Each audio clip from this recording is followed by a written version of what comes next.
So, this is our part three of chapter nine, and this is the beginning of the part of the chapter, the presentations, that's going to feel like a history class. And this is where I'm definitely adding more information beyond what's in the textbook. So I would strongly encourage you to pay close attention to this presentation, take good notes, as well as presentation four.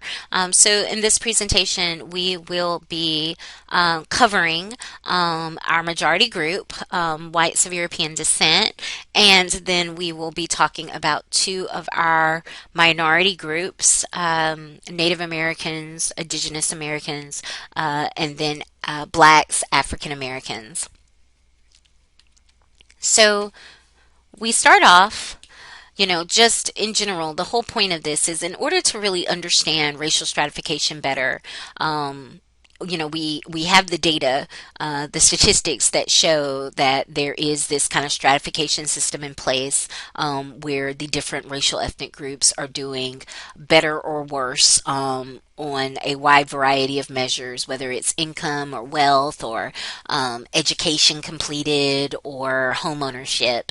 But for some of these, or really for most of these statistical trends, there is underlying historical factors. And that is what I want to make sure that you kind of have at least a basic grasp of in this chapter.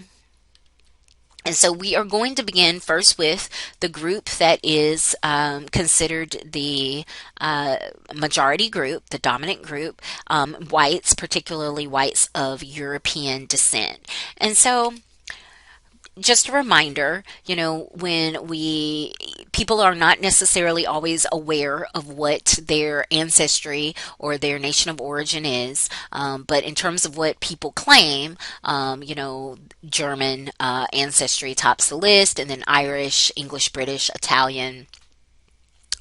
In this presentation, I am going to give you additional information about particularly German, Irish, and Italian.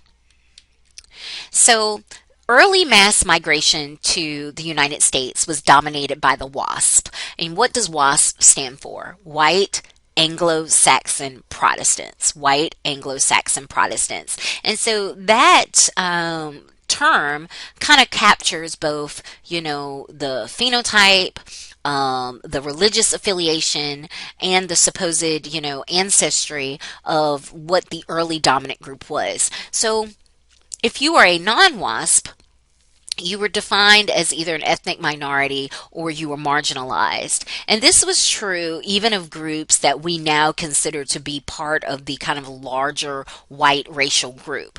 Groups like Jews, Irish,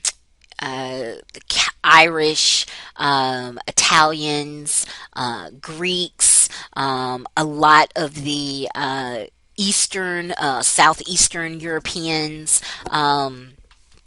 whether because of phenotype or religious affiliation, America was not initially as receptive or as warm to those immigrants. At the time, despite us calling ourselves a nation of immigrants, traditionally, America has exhibited a pretty high amount of xenophobia to newcomers, right? A certain amount of kind of distrust and dislike of people that we see as being different from the core. And at the time, the core was people that we would classify as being WASP. And it's worth noting that a lot of these groups now, whether you're talking Italians, whether you're talking Greeks, whether you're talking, Jews, a lot of them have fully assimilated and have been integrated into kind of the white racial group. But it's just worth emphasizing that that was not the case then. And really, this whole idea that race is a social construction, I mean, it is best exemplified by this category because there isn't a place on the map entitled white. And although we now associate it very strongly with anyone of European descent, at the time, that wasn't necessarily the case.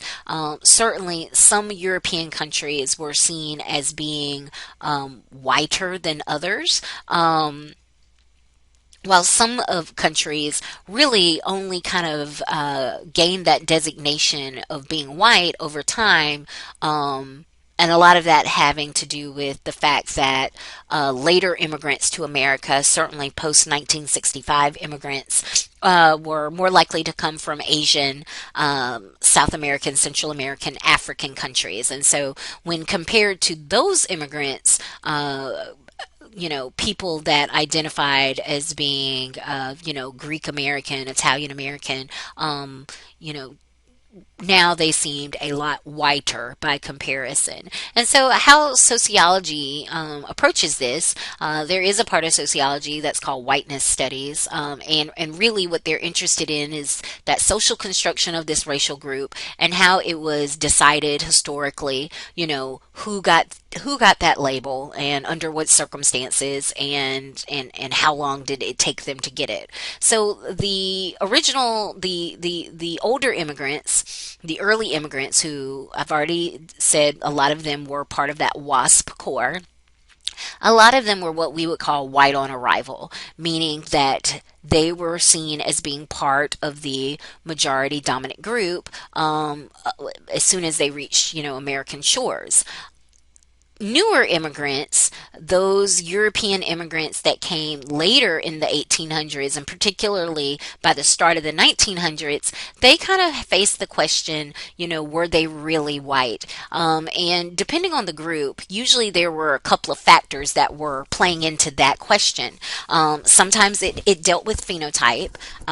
So if you think about groups like maybe Greeks or Jews or Italians, it was the sense that they did not necessarily have the fair skin. They didn't have the Nordic features. They were less likely to be, blonde haired, blue eyed. They were swarthier.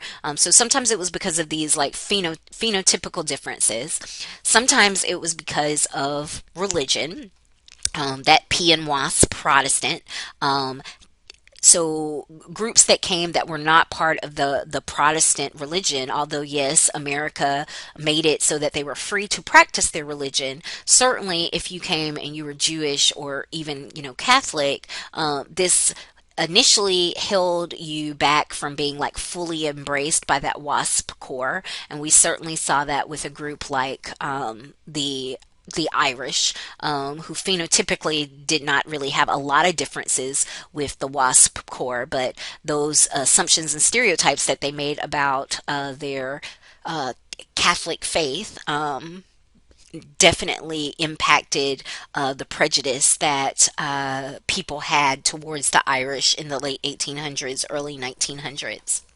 And then the other issue is that our later immigrants from Europe became less wealthy. They became poorer. And this is at a time where America is gone through fully gone through industrialization, and we have kind of established a certain amount of social inequality here, unlike earlier time periods in American history where the idea was like you show up, and America is the land of opportunity and you can build yourself up out of nothing. By the late 1800s, early 1900s, I mean this is the beginning of the time where we have factory owners and capitalists in our cities, and we have poor people dying, in those factories. We have the growth of the group of people that they call the robber barons, like the Vanderbilts, and the Carnegies, and the Rockefellers, right? So at this point, if you were coming in as an immigrant and you were poor, this was now seen with a lot less acceptance and support than what it would have been maybe 100 years ago. And so when we talk about the process of some of these ethnic groups that became white over time, they weren't white on arrival. Really, the role is kind of that time had to pass. They had to be fully Americanized, um, and if they could also experience upward mobility over time, this also increased the likelihood that they would be more embraced as being part of that dominant group. So as the Irish became less poor, there was more acceptance than what it was when they originally arrived in America. As Italians became less poor, there was more acceptance of them as being members of the dominant group. And so once again, just a reminder of that peddler, plumber, professional. That model comes out of academic study of primarily immigrants from Europe who were not necessarily part of that WASP core on arrival, but by the time they reach that third generation, are largely seen as being part of that racial group. Now, I'm going to talk about three of the sub ethnicities that we classify as white. German Americans, Irish Americans, and Italian Americans. German Americans is worth noting. They were largely a group that were considered to be white on arrival, and they are the largest single source of ancestry of people today in the United States.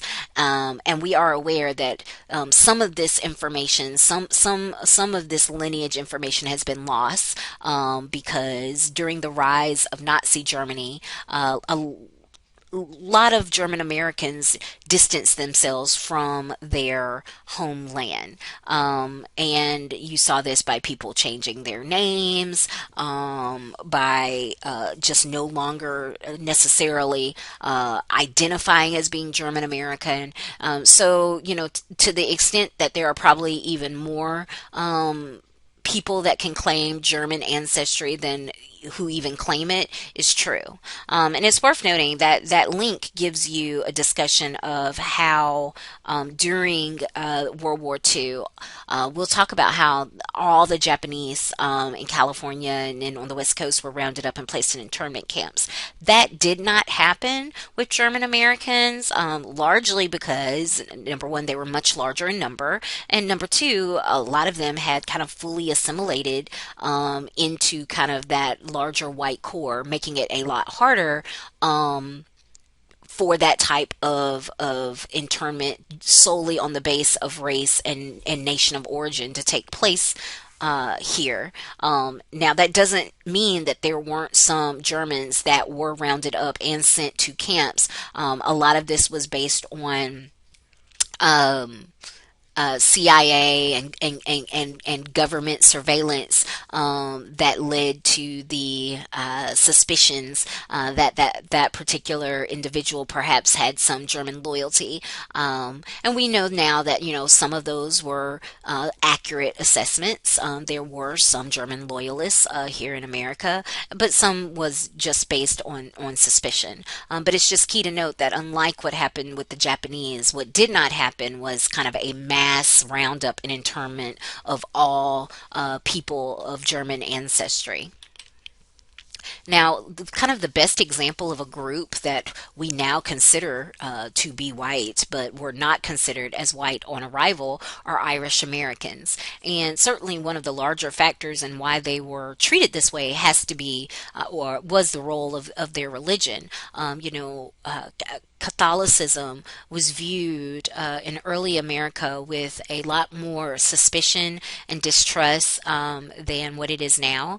And certainly there was a stigma associated with being a Catholic. So much so that when JFK was elected, it was a big deal made because he was our first Catholic president. And think about, that was almost 200 years after this nation had been formed. Another factor that also kind of delayed white Irish Americans from getting that kind of white label upon arrival was their level of poverty. And so this was especially true of later Irish immigrants who came post famine, because unlike earlier Irish immigrants who were not, in terms of socioeconomic status, that dramatically different from other European immigrants, the post famine immigrants were extremely poor. And that's a picture of a family that is arriving at Ellis Island, a post famine family. And so America is never but really so welcoming to impoverished immigrants coming to our shores. And so this was true. I mean, this is true now, and this was true then. And so, what Irish oftentimes faced in the areas that they settled in were signs like what you see there: help wanted, no Irish need apply. Um, this is not, sometimes you might see people refer to this as Irish slavery. This is not Irish slavery, but it is de jure discrimination, a term that we often associate with the Jim Crow South and, the whites only, blacks only signs. In these northern areas where there was a mass concentration of Irish, they did face jobs that did not want to hire them, places that did not want to rent to them, restaurants that did not want to serve them. So, how did they become white? Because obviously, this isn't how we think or speak about the Irish today.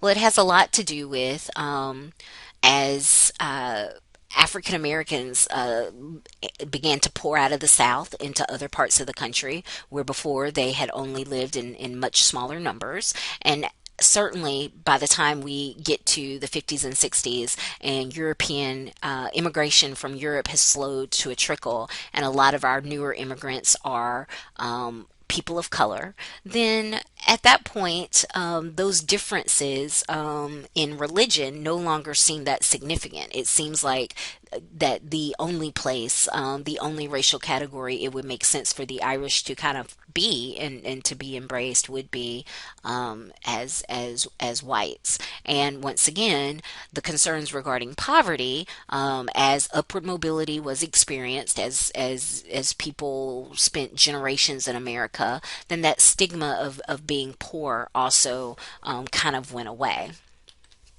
And this just gives you a sense of kind of Irish immigration by the year. And you can kind of see that there was that huge spike in the mid 1800s, and then the later spikes that you see are in the late 1860s and the late 1890s, kind of correspond with the different waves of Irish arriving. And in terms of where they live now,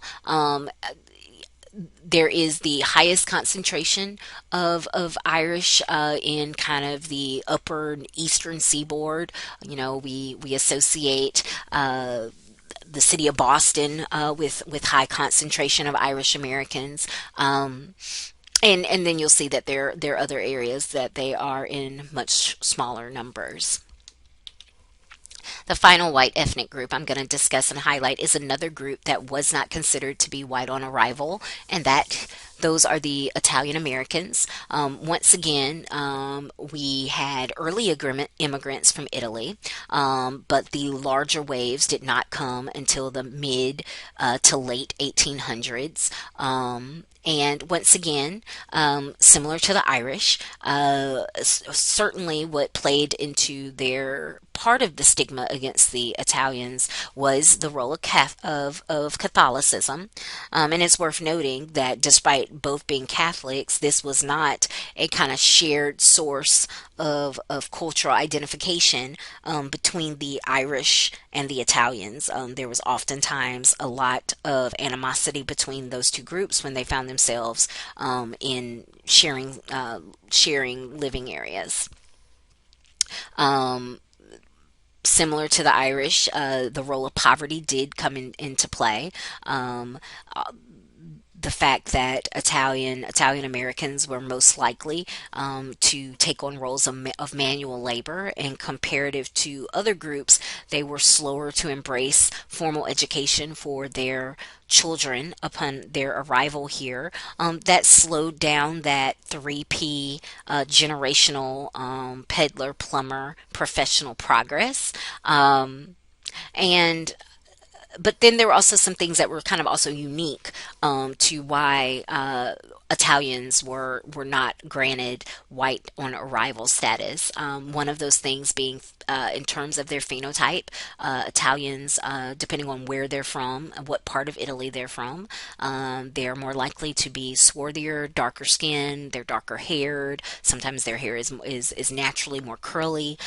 So they did not look like the WASP core. And then there were, even back then, stereotypes about the role of organized crime in their communities, and organized crime was something that for the WASP core was seen as alien and foreign, and inferior. And so those types of stereotypes associating Italian Americans with that type of behavior made them one of the one of the groups that their transition to to being considered as part of the white racial group was slower. But eventually, they too are now pretty much just considered to be white. And once again, time played a huge role here over time with generations and embracing formal education and entering into professional fields and intermarrying with people, the WASP core. They entered into mainstream culture. But it is worth noting that out of all the European ethnics, Italian American ethnicity is one of the few that seems as if it exists beyond just symbolic, meaning it isn't just a kiss me I'm Irish shirt, or people kind of being like, oh yes, I think I'm part British and French on my mom's side and Scottish on my dad's side. We know that there is still some unique elements of Irish or of Italian American ethnicity. Compared to other languages, Italian Americans are more likely to hold on to their language. They have had the greatest rate of language persistence. So there are more Italian Americans that speak Italian, than there are other white European ethnics who still speak their nation of origins language, as well as just kind of some kind of shared unique cultural traits. Catholicism still remains very large in their communities. But in general, right, when we think about this group, the dominant group, one of the main, regardless of ethnicity, one of kind of the main stereotypes and assumptions that people make about the dominant group, and the majority group is because they are part of the majority, they therefore must be socioeconomically advantaged. They're well off, right? Because that on the group level, that is true. That's part of why we call them the dominant group. And certainly, if you look at the percentage of whites who are in poverty at 9%, this is a lower percentage than what you see for both Native Americans, African Americans, and Latinos, Hispanic Americans, where there are greater percentages of those populations that are in poverty. But nevertheless, if you are just thinking in terms of pure numbers, if 60-ish% of the country is white non-Hispanic, and 9% of that group is below the poverty line.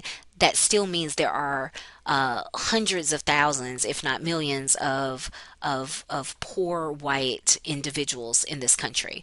And this is where sometimes people's understanding of privilege can become complicated because they are very resistant to this idea that they enjoy racial privilege given that they don't enjoy socioeconomic privilege. And here is where I always like to remind students about the role of intersectionality. White privilege is based on your whiteness and the assumptions and benefits that society makes about you or offers you based on your race. Class privilege exists outside of that. Admittedly, plenty of people have both, but certainly not everyone has both. Class privilege is about the benefits and assumptions that society makes and offers you based on your class position. So there are privileges that you might would receive solely on the basis of race, even if there are other privileges you do not receive because you are in fact not economically advantaged. And so there is a lot of interest in this kind of poor white group. I give you a link to an article where a person is kind of traveling through a lot of the areas that there is a higher density of poor white populations and talking to people. If you J.D. Vance's book, which was extremely popular in the years leading up to the last election, which is about his experience as growing up as part of this class. And then one thing that certainly people who are interested in mortality rates, the kind of increase in white mortality and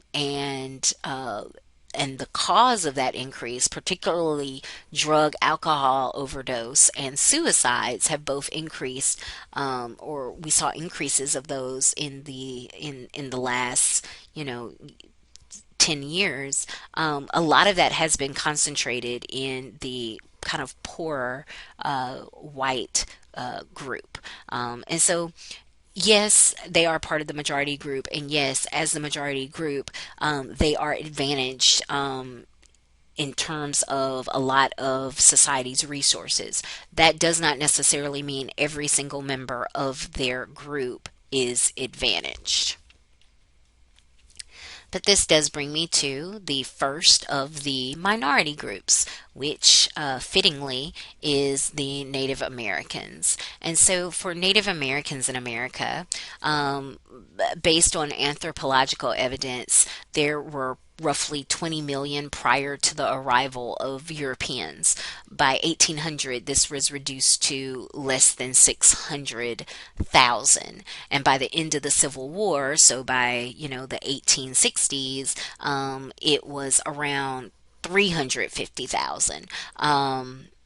And by 1890, it was 250,000. So when you think about that dramatic decline in number, this is why when people argue that American Indians, Native Americans were the victims of a genocide, it's these numbers that support that claim. Whether intentional or not, the Native American population was decimated upon European arrival here in America. And so just to kind of give you a kind of brief overview of that history. In 1763, the British Crown basically decided that the various tribes were to be considered sovereign nations with inalienable rights to their land. So basically, they were supposed to be treated as a nation state, and so if Britain wanted their land, then they needed to interact with them and make treaties as if they were any other nation. Well, the thing is that was 1763. Within 15 years, America is no longer a British colony. And so the American government was like, we don't have to honor that agreement that you made with Britain. And so instead, what then became a tug of war between America, the fledgling country, that society that was growing and spreading and wanted to continue to spread, and then the Native American group. So, of course, who had been there on these lands, even though since a lot of them were hunting, gathering, and migratory populations, they did not necessarily have established cities, which, in the eyes of the American government, made their claim on the land less real and therefore less worthy of respecting. And so, over time, what we see here is that whether it was because of competition over land, that Europeans had growing power, they had superior technology, they had a greater resource base.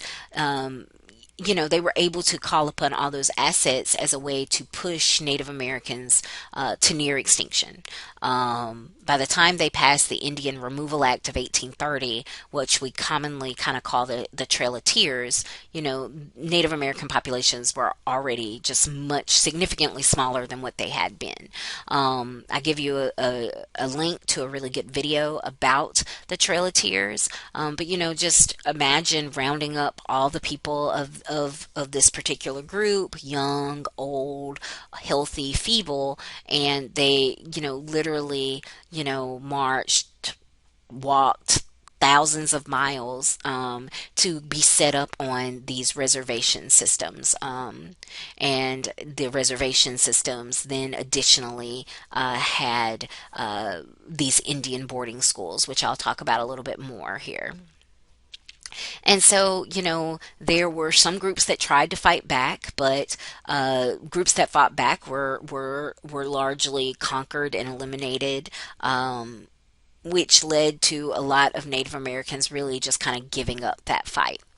Um, and the final factor here is if it wasn't the forced removal, if it wasn't the actual violent warfare, then the exposure to epidemics and diseases that were not native to the population kind of further eliminated this group. So by 1870, a smallpox epidemic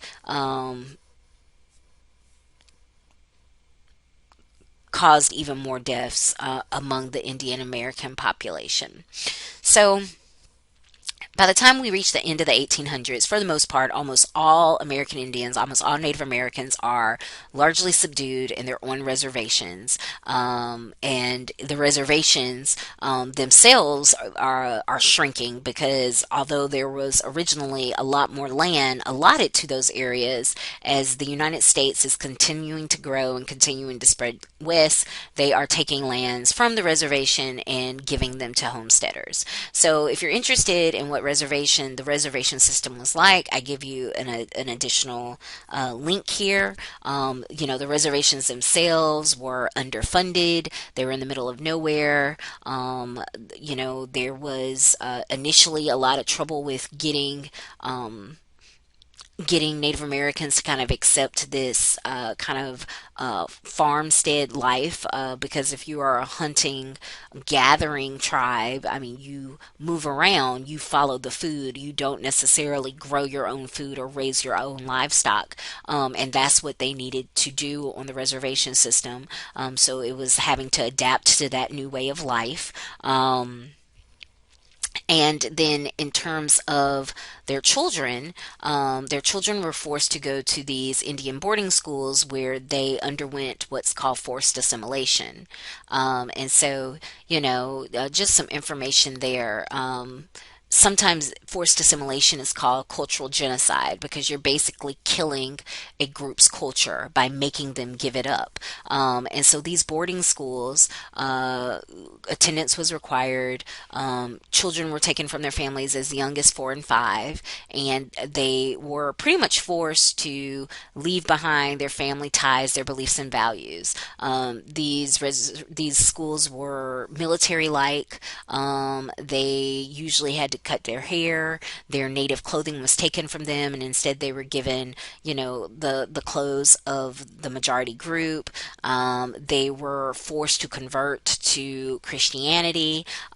If they were forced to speak English. They had to give up their native language. And usually, in order to make all of this happen, severe discipline was used, corporal punishment. Where they were beaten violently if they resisted in any way. These boarding schools persisted on the reservation systems and on some reservations for as long as the 1970s. They finally were closed en masse by the federal government, the federal government, along with churches, were the ones kind of responsible for running these boarding schools. But they were closed in the 1970s, and a lot of it was due to the many documented cases of physical and mental abuse, and what we later learned was even sexual abuse that was occurring in these schools. And this gives you the top picture is the photo of one of those boarding schools and their population of students. And you'll notice how like all their hair has been cut and the clothing that they're wearing. And then the bottom is a postcard that would go out to donors to the school. They would send them these kind of before and after photos to let them know that they were Americanizing the Indians and this is what your money was going to. And so if you were a wealthy person person and you were donating to these boarding schools, then you might receive this type of card as a show of appreciation, in terms of letting you know, this is what you are funding. And so, what does that mean today? Well, today, we know 4.9 million people claim Native American ancestry. However, if you watched that video, you know that for a lot of families, particularly white and African American families, we grow up hearing stories of our Native American lineage, and sometimes, you know, those stories are kind of fiction. They're overstated. And when people do their DNA test and results, sometimes it's a rather insignificant amount of Native American ancestry that's found, if any. And this is an issue that Native Americans have. With the census, that people are allowed to self identify, that even though they're prompted to write their principal or enroll tribe, people will sometimes write the tribe that, once again, that they heard that they have ancestry from, even if they're not enrolled in it. And so all of this means that we don't always necessarily have the best numerical evidence of our Native American population in this country. Obviously, we are much more aware and cognizant of the Native Americans who live on reservations, but most Native Americans no longer live on reservations, and we're going to talk a little bit as to why that is here in a second. So currently, post 1970s, Native Americans have had a steady stream of court cases where they attempt to force the government to honor the treaties, the multiple treaties that the United States government made with the Native Americans during our first like 150, 200 years of existence. A lot of those we, in fact, did not uphold. So there have been a steady stream of lawsuits post 1970s of Native Americans trying to sue the United States government for violating those treaties. As I noted, a lot of Native Americans have left the reservations, and a lot of that has to do with what life on the reservation is like. There is a very high poverty rate. On some reservations, the unemployment rate is as high as 50%. There is a low number of college educated people on the reservations. The percentage who have earned a bachelor degree and remain on the reservation are just 13%.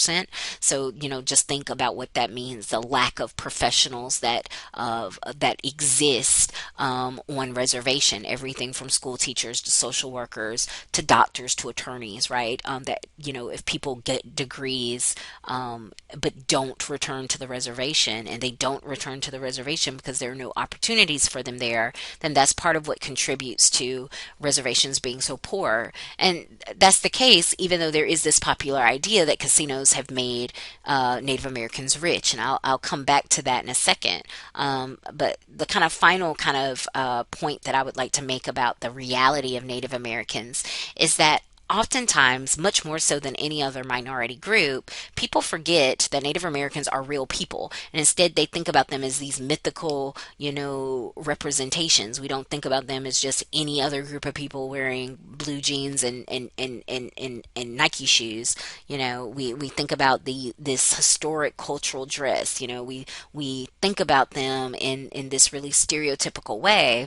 And we know that this is true because, unlike any other minority group where it is a huge social no-no to dress up, like if you dressed up like a black person or a Latina or a Asian American on Halloween, you probably know that you're going to get some very swift public backlash, but plenty of people still dress up like Native Americans.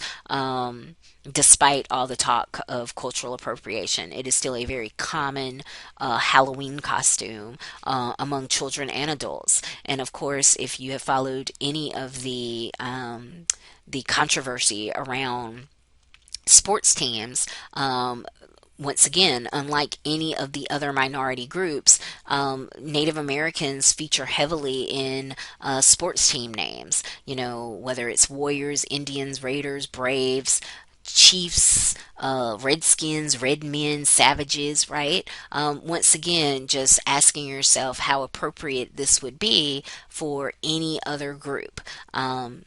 And the fact of the matter is it wouldn't be appropriate, and it would be a huge backlash if there were sports mascots that were basically plays on, African American, white, Latino, Asian American identity.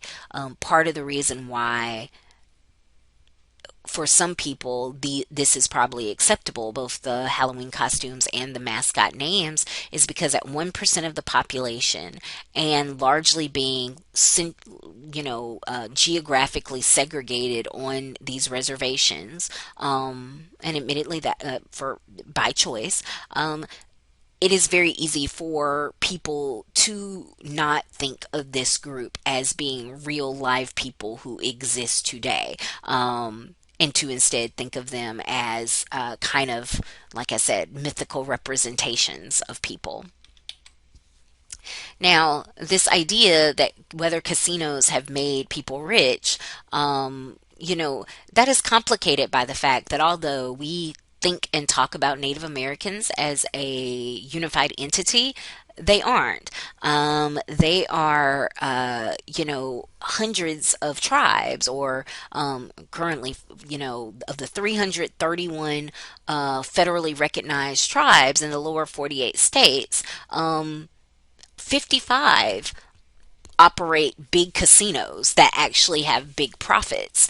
And those 55 tribes, while most of them do share the profits amongst their tribal members, their enrolled tribal members, they don't share them with the other tribes. So when we make sweeping generalizations about casinos making Native Americans rich, the better the better observation is that casinos have allowed some Native Americans a way to make a profit. This does not largely benefit Native Americans who are members of other tribes, or Native Americans who have set up casinos, but their casinos are not nearly as profitable, because the most profitable casinos are those located in more populous areas. And once again, for a lot of Native Americans who live on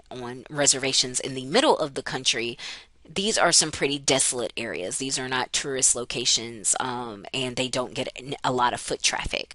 So, especially during the recession, a solid number of those casinos shut down due to lack of profits. And so, those reservations in particular really do have a very high level of poverty, and other associated problems.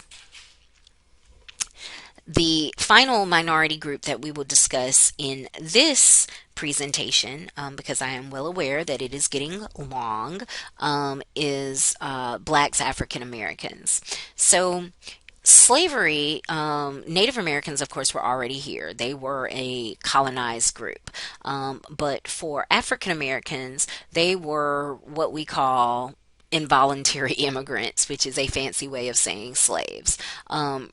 There were some early African Americans that arrived via indentured servitude.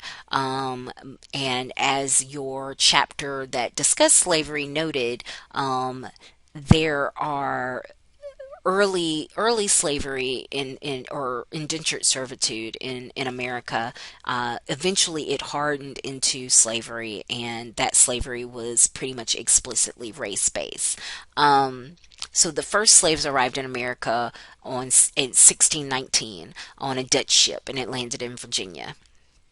Over time, the African American population grew. And if you look at that chart, you can see that, throughout the 1800s, most of that population overwhelmingly were enslaved. And the kind of central conditions of slavery in this New World slavery is that, for the most part, it was for life.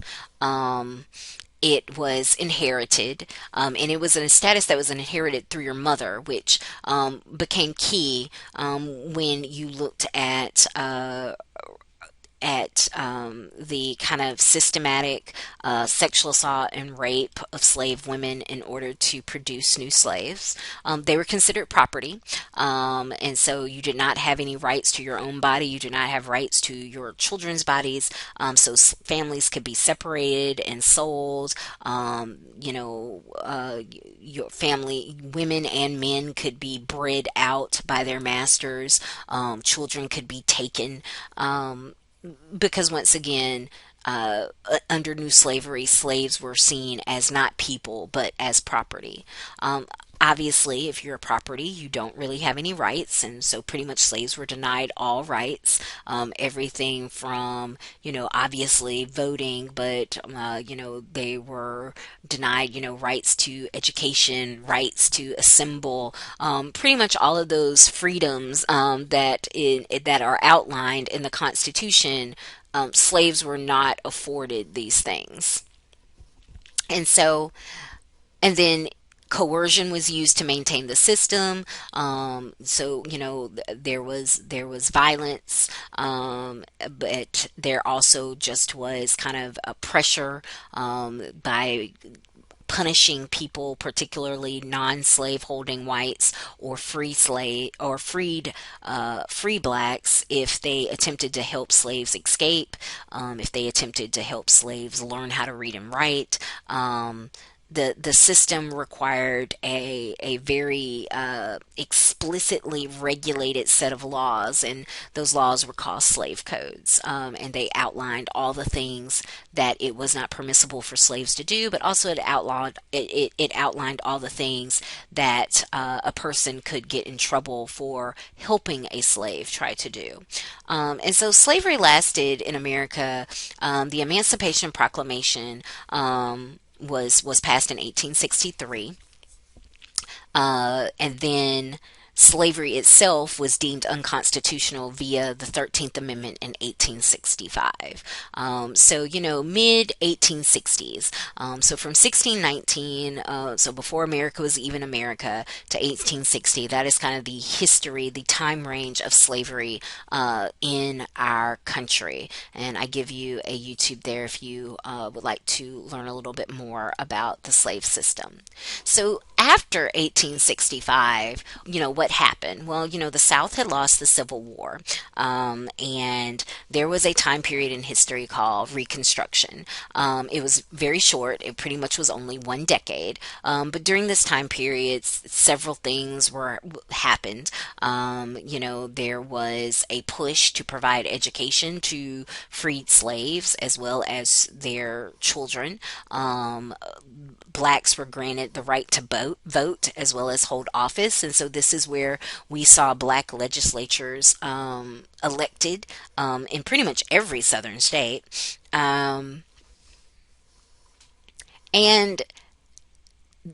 as blacks moved and kind of formed their own communities, this was the beginning of some of the kind of early all black communities, and the establishment of some black wealth, as they bought land and property and houses that had formerly been owned by whites in the South. But in order to kind of support this drastic shift in societal structures, the Union Army needed to be ever present, because certainly most white Southerners were not happy with these changes. And like any humans, at some point, Union soldiers who had signed up to fight a war were very unhappy that they were spending all this time away from their home and loved ones, back in the North and the Midwest, basically, overseeing this kind of societal restructuring, right? So, the presence of the Union soldiers was certainly not welcome by a lot of the white Southerners. So at some point, deals were struck with Southern states, that as they agreed to reaffirm their loyalty to the United States and meet a couple of other conditions, that the Union soldiers would then pull out of their state.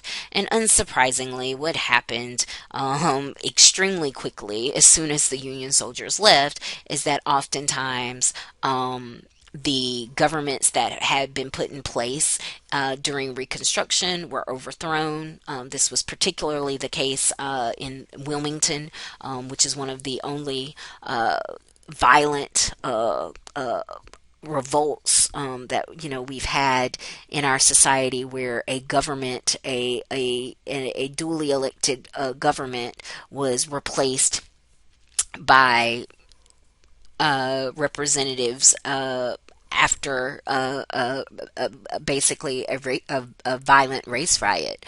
And so as these governments are replaced by, once again, all white legislatures, they pass a variety of laws, basically an updated version of slave codes, except now they're called Jim Crow laws. And these Jim Crow laws are basically set up an elaborate system of racial etiquette and de jure segregation, where blacks and whites have separate accommodations, separate rights.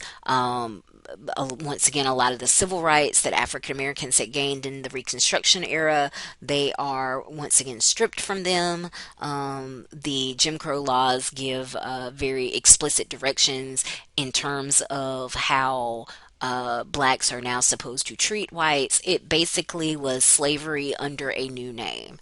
And if there were any transgressions to these systems, oftentimes violent means were used to enforce them. It was during this time period that we saw the creation and rise of the Ku Klux Klan. This is a time period where we saw a huge spike in lynchings. You'll see 3,436 people lynched between 1889 to 1922. For this is where we saw the in some cases complete demolishment of some of those all black towns and cities that have popped up. So if you read the article that I put online about the Tulsa race riot, so multiple of those types of examples were happening during these early transitional years as the Reconstruction era came to a close and the Jim Crow era commenced. And this just shows you the lynchings that occurred between 1882 and 1968.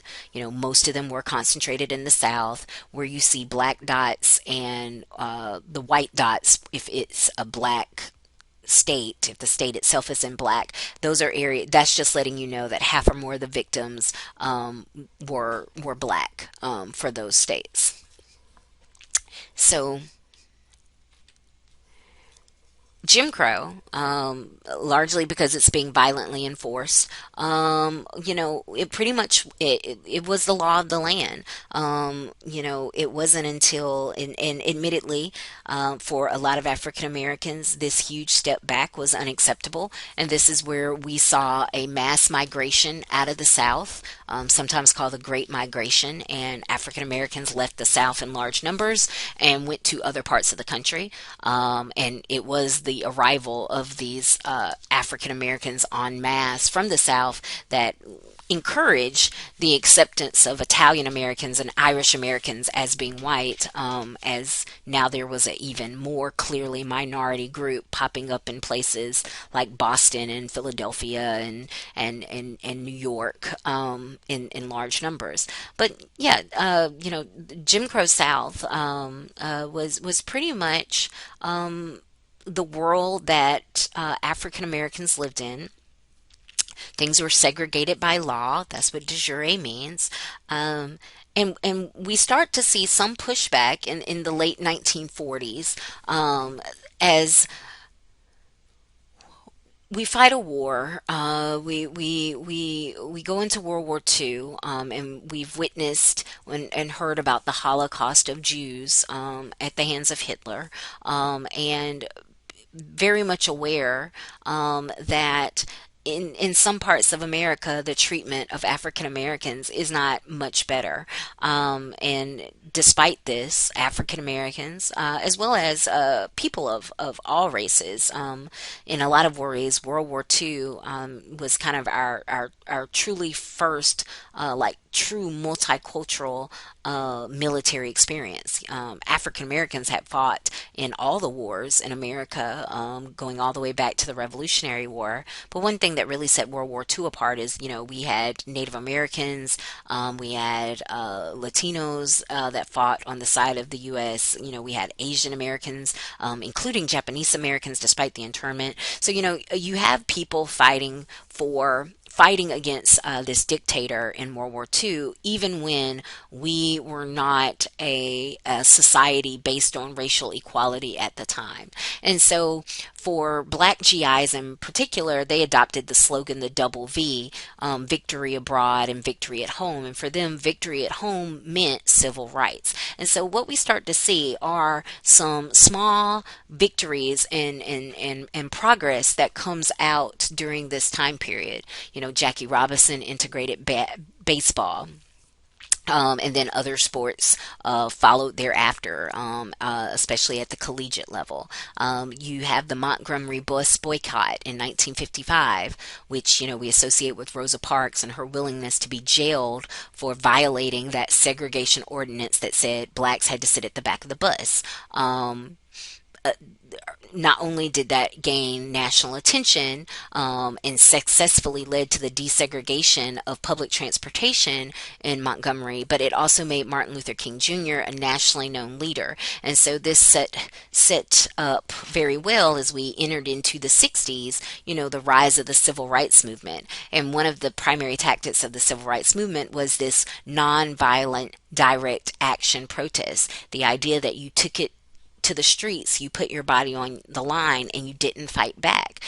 So, whether it was marches, whether it was sit-ins at lunch counters, like what you see here, as students are trying to desegregate these lunch counters, the system of de jure segregation was confronted head on, largely by African Americans, but also by sympathetic whites, including whites that came from all over the country, to kind of assist with the civil rights movement, to take part in this.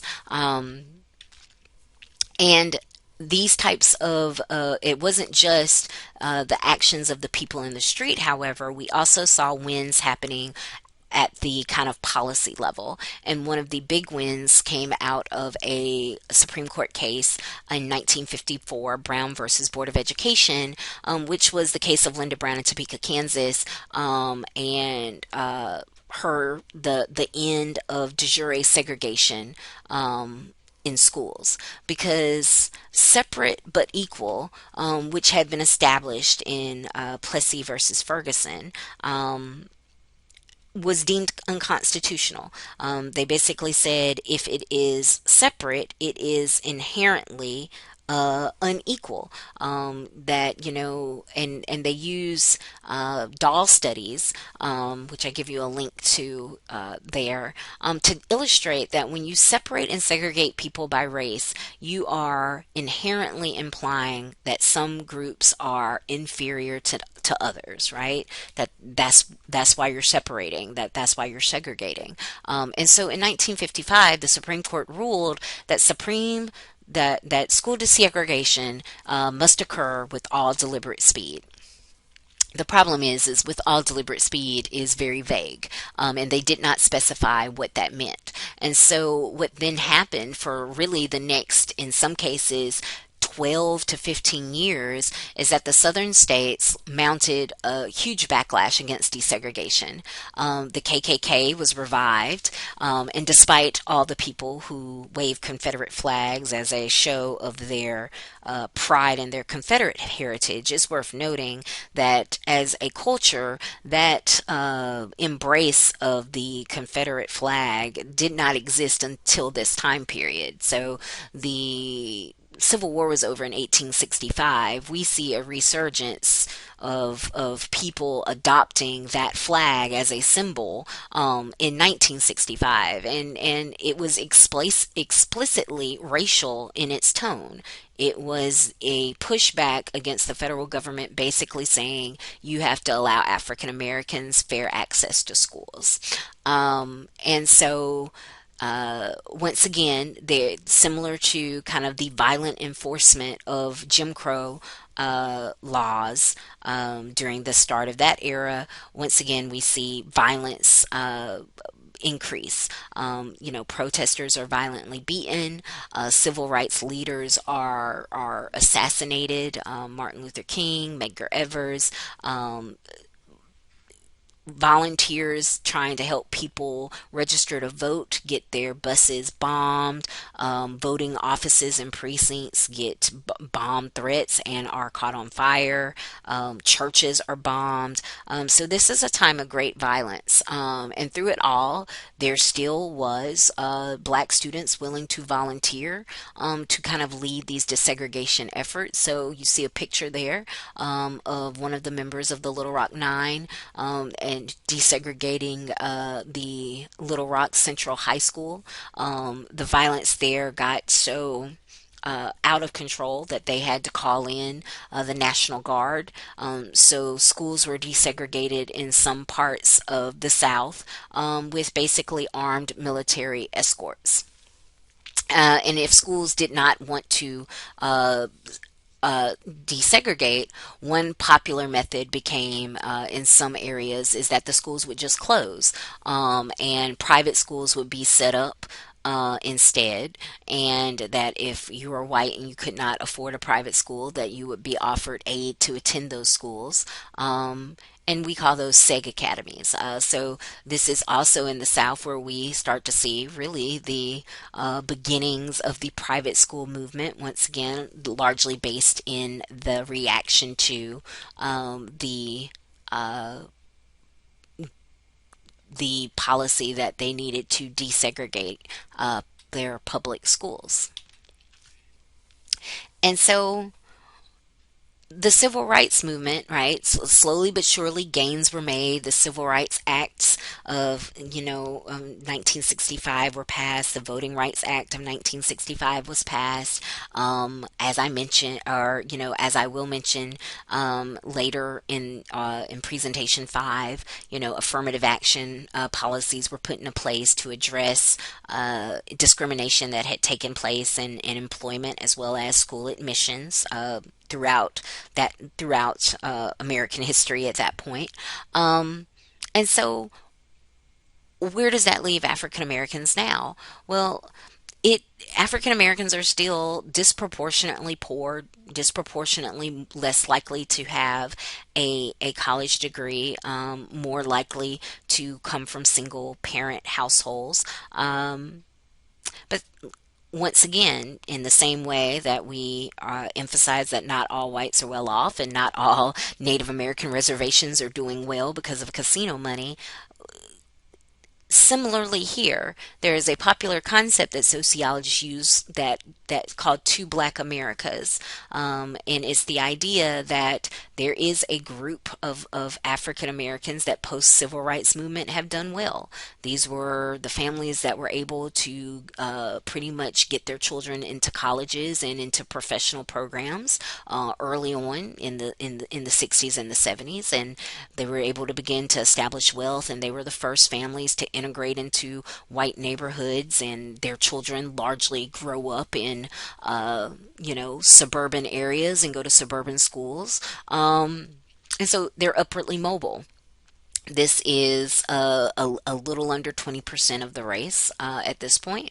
And then there is a larger group of African Americans that are not doing well, that are born in poverty and likely to stay in poverty, that are more likely to live in poor segregated areas and attend poor segregated schools. This leads to something that we call race class conflation.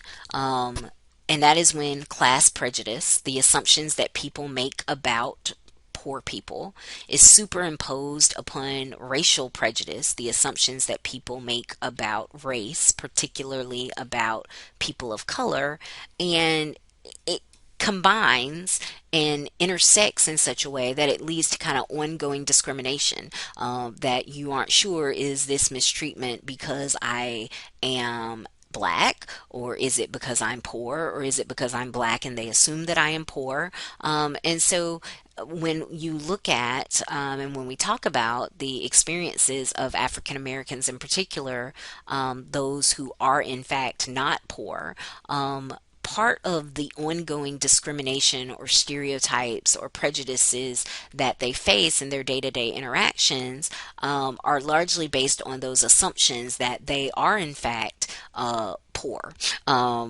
Even when they're not, because of that strong kind of assumption and linkage of race and class together.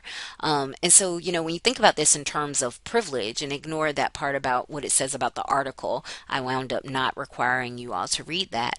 Um, this is part of why, even if you are African American and upwardly mobile, you aren't necessarily able to fully take full advantage of what should be your privileges related to your socioeconomic status, because of those disadvantages you have related to your race.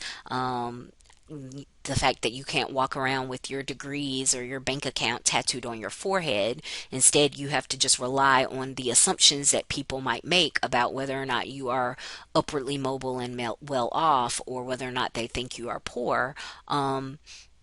We know that because of that assumption, or that association of poverty with minority status, that oftentimes, whether you are poor or not, people are likely to kind of assume that about this group, right? So this is kind of a and that assumption is based, like all stereotypes, that there is that grain of truth. African Americans, compared to other groups, have a disproportionately large number of their population that remain below the poverty line or at poverty line. And certainly there are all these historical factors that play into that: hundreds of years of slavery, over 75, 80 years of Jim Crow. And at this point, we're just now kind of reaching the point where we can say that we are about 40 years in most states past Jim Crow. That is half of a lifetime. And so there have just been a lot of families that, in that half of a lifetime that de jure segregation has been lifted, have not necessarily made a lot of progress on socioeconomic factors. And so that is it for this presentation. The fourth presentation will tackle the remaining minority groups, as well as offer a little bit of a discussion of immigration, the history of immigration in America.